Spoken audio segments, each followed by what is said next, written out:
지역의 이슈를 살펴보는 헬로 이슈 토크입니다. 2년째 지속되고 있는 코로나19가 사회 전반에 많은 생채기를 남겼는데요.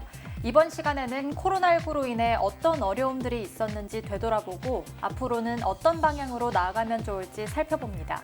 초당대학교 교행학부 정행준 교수 스튜디오에 모셨습니다. 교수님 안녕하십니까? 네, 안녕하십니까? 네, 교수님 벌써 코로나19가 확산된 지도 2년째인데요. 그만큼 사회 전반에 많은 어려움들이 있었던 것 같습니다. 특히 이 소상공인과 자영업자는 생계에 연관돼 있기 때문에 힘들었던 건데요. 전남 지역은 또 소상공인과 자영업자의 비율이 높은 곳이라서 더 타격이 크지 않았나 생각이 드는데 어떻습니까? 네, 이 코로나19가 우리가 확산된 지가 벌써 2년째를 맞이하고 있습니다. 우리 사회 곳곳에 이 코로나19가 영향을 미치지 않는 곳이 없는데요. 특히 우리 지역 경제에도 우리 각종 지표를 통해서도 확인할 수 있었습니다만은 각자 굉장히 희비가 엇갈리고 있다라고 말씀을 드리고 싶습니다. 다시 말해서 코로나19로 인해서 성장한 분야가 있고 또 반면에 상당 부분은 이 전체적인 영역에서 굉장히 그 악영향을 미쳤던 굉장히 좋지 않는 상황으로 치닫고 있는 부분이 우리 각종 지표를 통해서도 확인할 수 있는 것 같아요. 네. 그래서 이 부분은 뭐 우리 지역 경제뿐만이 아니라 국가 경제, 더 나아가 세계 경제의 전반적인 흐름에 대한 어떤 뭐랄까요, 이 침체가 굉장히 가속화되고 있는 양상과도 우리 지역의 상황과도 일치하는 것 같습니다. 그런데 특히나 이제 위드 코로나로 이렇게 접어든 지가 벌써 이제 2달이 채 안 되는데 참 안타까운 것이 지금 코로나19 변이 바이러스인 이 오미크론의 확산이 최근에 굉장히 이렇게 확산되고 있습니다. 단기적 일상 회복을 통해서 조금 이렇게 우리 지역 경제도 좀 괜찮아질 것 같은데 또 이 오미크론의 이 등장으로 인해서 굉장히 그 불확실성이 증가됨으로써 지역 경제가 다시 한번 또 악화의 일로로 가지 않겠느냐는 그런 우려가 좀 제기되고 있는 상황입니다. 네. 우리 이번 달 1일에 우리 한국은행 이 전남본부에서요 밝힌 보고서를 보면 우리 광주 전남 지역에 대한 자영업의 현황들을 정확히 이렇게 알 수 있는 보고 자료가 최근에 나왔습니다. 그 내용을 좀 살펴보면요. 우리 광주 전남의 경우에 자영업자 수가 10월 말 기준으로 44만 4천 명입니다. 이게 44만 4천 명이 자영업에 종사하고 있다는 거거든요. 네. 이게 엄청난 인구수입니다. 그런데 이 코로나 발생 이전인 지난 2019년을 대비해 보면 2019년에는 42만 5천 명이었는데 오히려 코로나19가 발생된 이후에 이 자영업자 수가 무려 19,000명 정도가 증가한 겁니다. 그래서 이 부분도 참 우리가 좀 별도로 좀 논의를 해볼 필요가 있는데 그래서 업종별로는 보면은 이 도소매업이라든지 숙박업 또 음식업 등의 비중이 굉장히 높고 또 반면에 제조업 비중은 좀 낮아요. 그래서 결과적으로 방금 말씀드렸던 것처럼 전남 지역의 경제, 특히 광주 전남의 지역 경제가 굉장히 이 소상공인이라든지 자영업자 중심으로 가고 있다는 모습이 여실히 나타난 것 같습니다. 그런데 이제 최근 그 위드 코로나에 따른 방역 조치 완화 이후에 이런 부정적인 영향이 다소 줄었긴 했는데 이 업종 간의 회복 속도가 굉장히 좀 차이가 있는 걸로 지금 이 한국은행 광주 전남 본부에서는 발표를 했습니다. 그래서 네. 이 도소매업이라든지 예술, 스포츠, 여가 분야의 매출은 코로나19 이전의 상황으로 좀 상회하는 반면에 이 대면 의존도가 높은 업종들 있죠. 우리 숙박업이라든지 뭐 요식업이라든지 또 개인 서비스업 이런 부분들은 회복세가 굉장히 둔화되어 있다라고 발표를 하고 있습니다. 그런데 이제 여기서 이제 포인트가 뭐냐면 자영업자들을 대상으로 하는 이 대출들이 굉장히 좀 늘어나고 있습니다. 그래서 지금 벌써 우리 올해 2분기 말 기준으로 보면은 이 자영업자 대출 규모가 38조 5천억에 달합니다. 다시 말하자면 코로나19 이전인 2019년 말을 기준으로 했을 때 그 기준이 29조 1천억 원이었거든요. 이게 무려 코로나19 이전과 이후를 놓고 보면 대출 규모가 9조 3천억 정도가 더 증가되어 있는 겁니다. 그만큼 어렵다는 얘기 아니겠습니까? 네. 근데 여기서 이제 문제는 앞으로 이제 시중금리가 한국은행에서 어떻게 이제 정책을 펼칠런가 모르겠습니다만은 금리가 만약 인상이 된다 한다면 우리 방금 말씀드렸던 이 자영업자들의 이자 부담에 대한 그 부분이 굉장히 이제 부담이 가속화됨으로써 정말 그런 일이 없어야 되겠습니다만 자영업자들에 대한 자영업에 대한 어떤 붕괴 또 굉장히 많은 이 폐업 이런 부분들이 굉장히 우려되고 있다는 측면에서 우리 이 코로나19의 2년간의 생채기는 너무나 참 큰 우리 자영업이나 소상공인들에게 가슴에 상처를 주고 있는 것은 사실인 것 같습니다.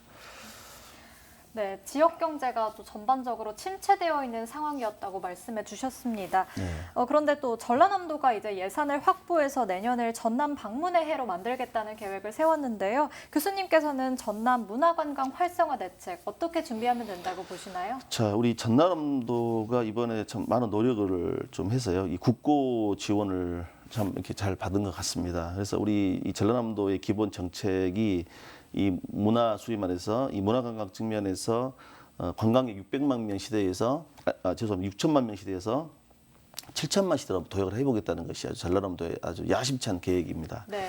그래서 이제 이 내년에 국고 예산을 제가 좀 살펴보니까요. 이 문화관광 분야로 사업비가 총 39개 사업에 1,253억 원을 집중 투자하기로 했습니다. 그래서 이거와 관련된 총 사업비 규모는 문화관광 분야에 1조 1,208억 원 정도의 규모입니다. 상당히 큰 규모죠. 그래서 전라남도는 이를 기반으로 해서 지금 전라남도가 집중해서 투자하고 있는 뭐 해양 관광 산업이라든지 또 블루 이코노미, 뭐 오시아나 관광단지라든지 또 섬과 섬을 잇는 연도교 사업들, 우리 전남이 보유하고 있는 문화관광의 중요한 어떤 컨텐츠 천혜의 자원들, 이렇게 바다, 그다음에 산, 육지, 섬 이런 컨텐츠들을 활용할 수 있는데 이번 전라남도의 어떤 노력들이 굉장히 돋보였다라고 생각이 되어집니다.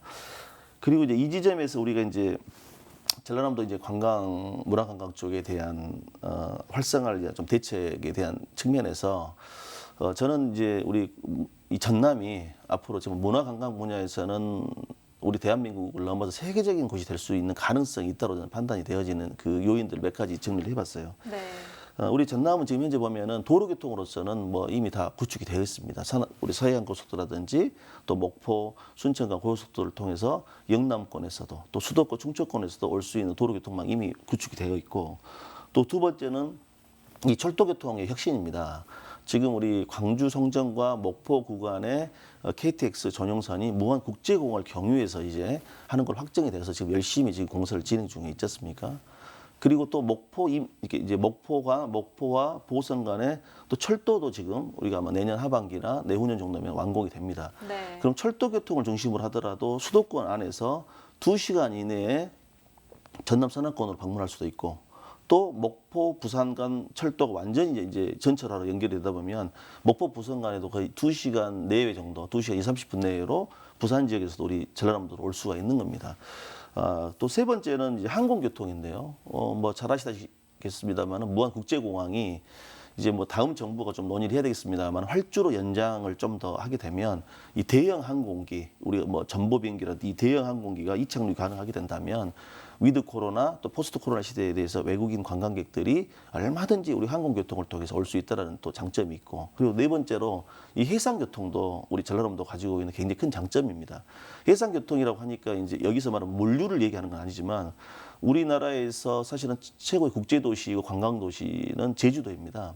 코로나19가 만약 해결이 된다면 정말 이 제주 관광은 아주 제2의 르네상스를 연상시킬 정도로 폭발적인 부흥이 예상됩니다. 그런다면 이제 제주 관광을과 연계한 우리 목포, 그다음에 진도, 완도, 고흥, 요수에 매일 대형 크루즈선들이 입출항을 하고 있습니다. 제주도가 가지고 있지 않는 우리 안에 특장점들이 반드시 있습니다. 그래서 이런 연계 관광들을 하게 되면 굉장히 많은 우리 전라남도의 어떤 새로운 전기를 마련할 수 있다고 생각하고 네, 이렇게 관광 분야에 대해서도 살펴봤는데 어떻게 보면 이 교육 분야가 가장 패러다임이 빠르게 변화하지 않았나 생각이 들거든요. 교수님께서는 교육 현장에 종사하시기 때문에 이런 변화들 좀 체감하셨을 것 같습니다. 어땠나요? 코로나19 상황 속에서요. 저는 이제 뭐 교수자 입장에서는 상당히 힘들었습니다.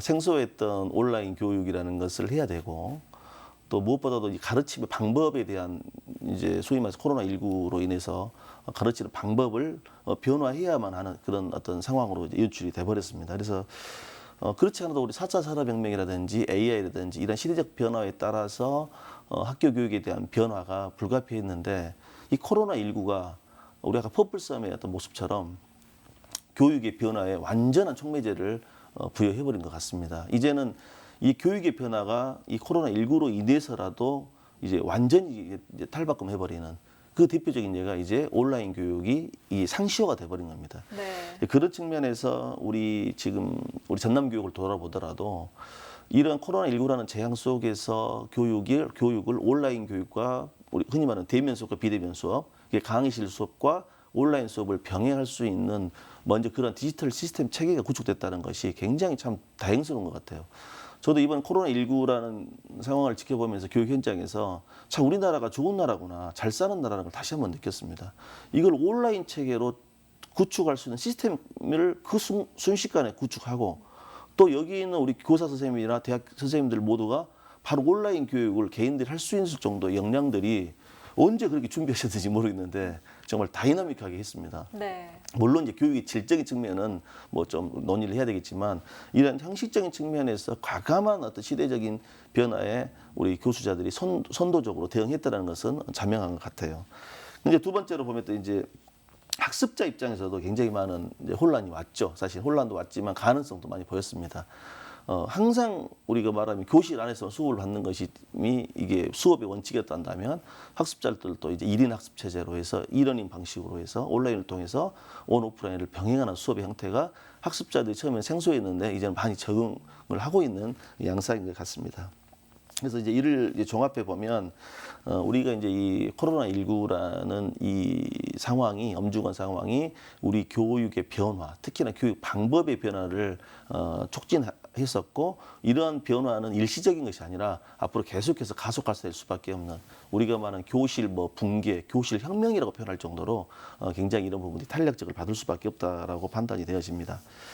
그리고 이제 두 번째로 말씀을 드리자면 이 소규모 학교 또 소인수 학급이라는 이 전남의 현실이 과거에는 이 부분이 상당히 좀 아픈 부분이었고 또 비정상적인 부분이었습니다. 다시 말하자면 우리 전라남도의 경우에 보면은 전라남도의 초, 중, 고등학교가 870여 개 학교가 있습니다. 네. 그 중에 학생 수가 60명 이하가 학교 절반을 차지합니다. 그러니까 870여 개의 학교 중에서 50% 이상이 학생 수가 60명 미만이라는 겁니다. 그래서 이 부분에 대한 고민들이 굉장히 많았는데 오히려 코로나19를 통해서 오히려 과밀 학급, 초과밀 학급이 문제고 초과밀 학교가 문제지 이러한 소인수 학교라든지 소인수 학급으로 운영하는 부분이 오히려 코로나19 상황에서는 굉장히 돋보였다는 사실입니다.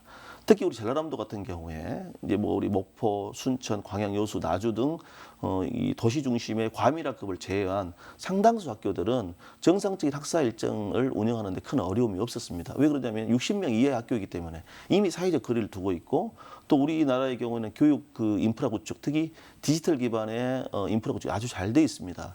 그러다 보니까 교육의 질은 높아지고 학습자의 만족도도 높아지고 특히나 사회적 거리를 이미 두고 있는 상태에서 우리 학생들 입장에서나 또 교수자 입장에서도 마음껏 이 코로나19 상황 속에서도 다소 뭐 어려웠던 부분도 있지만 정상적인 교육 활동들을 진행할 수가 있었다는 것은 오히려 큰 장점이 돼버린 것 같습니다. 그래서 오히려 이제 교육에도 이 코로나19가 우리에게 주는 시사점은 교육의 질로 넘어가야 된다는 것이고 이제는 이렇게 집합식 교육, 과밀학급 수준의 주입식 교육 이런 방식으로 교육이 돼서는 안 된다는 것을 정확하게 보여줬던 것이고 그러면 이런 코로나19 상황 속에서의 어떤 교육의 어떤 혁명, 교육의 대안 중에서 우리 전라남도가 보여주고 있는 이 소인수 학교라든지 소인수 학교의 모델들이 이제 앞으로 콘텐츠, 생태교육이라든지 또 디지털 교육이나 이런 걸 잘 연계한다면 오히려 우리 한국 교육의 또 한국 학교의 모델에 새로운 지평을 또 새로운 가능성을 불어넣을 수 있다는 측면에서 저는 이 교육의 현실들이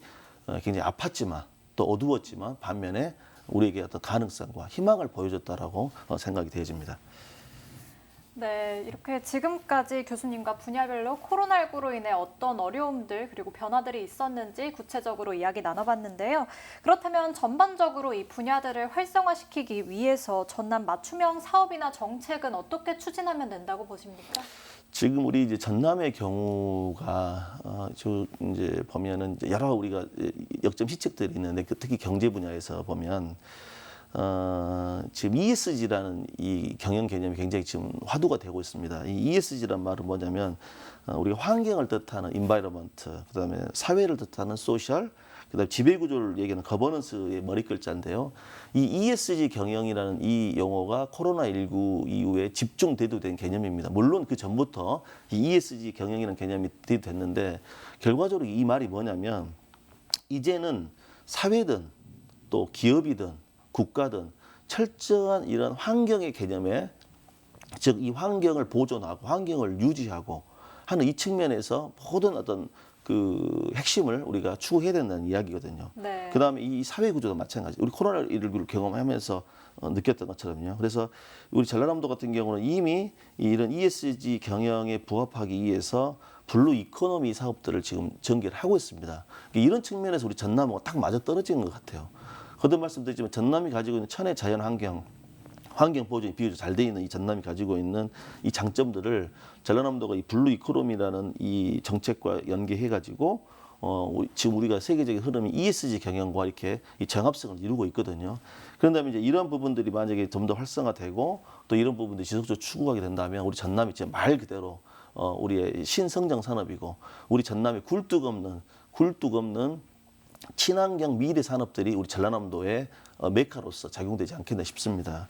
그것과 관련된 근거로 벌써 우리 전라남도에서도 보니까 내년 예산들을 이 블루 이코노믹과 관련된 예산이 내년에 2조 8천억 정도를 확보를 이미 해버렸습니다. 그래서 이 분야들이 보니까 뭐 신재생 에너지라든지 뭐 블루 투어, 뭐 블루 농수산, 디지털 뉴딜, 그린 뉴딜 등 다양한 세부 사업들이 있는데 앞으로 우리 전남이 이제 산업화 시대를 넘어선 이제 제4차 산업혁명과 AI 또 방금 말씀드렸던 ESG 경영 이런 요소들을 잘 가미한다 한다면 우리 전라남도가 정말 이제는 후손들에게 당당히 물려줄 수 있고 또 인구 유입을 포함한 우리 전라남도의 신성장 산업은 물론이거니와 우리나라의 경제에 어떤 새로운 어떤 무브먼트를 만들 수 있다, 창출할 수 있다 그렇게 생각이 되어집니다.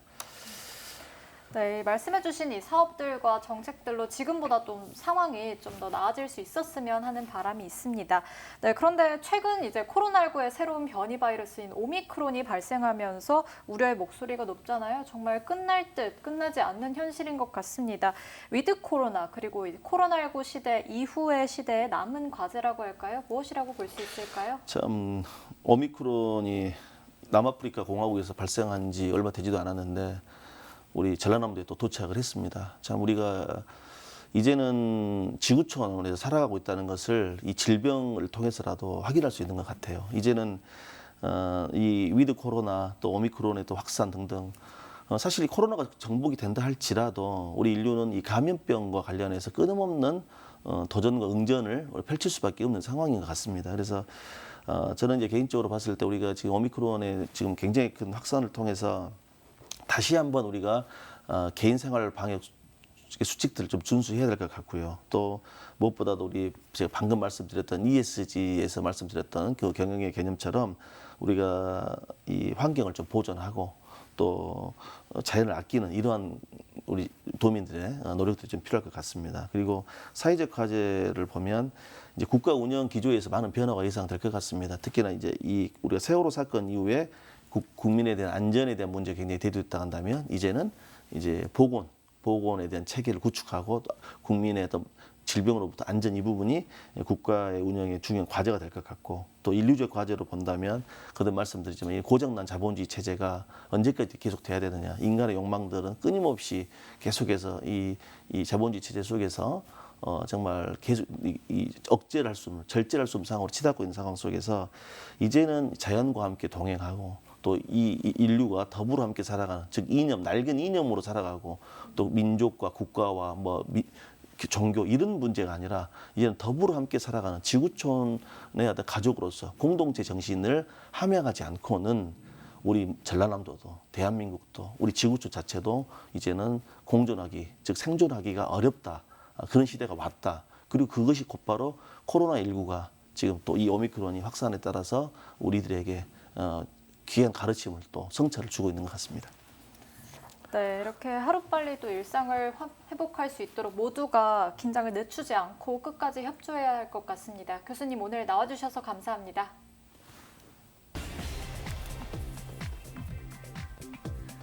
코로나19가 지속되면서 사회 전반에 많은 어려움을 남겼는데요. 여전히 끝나지 않은 상황에서 더 많은 아픔을 남기지 않도록 각 분야에 대한 체계적인 대책을 마련할 수 있길 바랍니다. 지금까지 헬로 이슈 토크였습니다.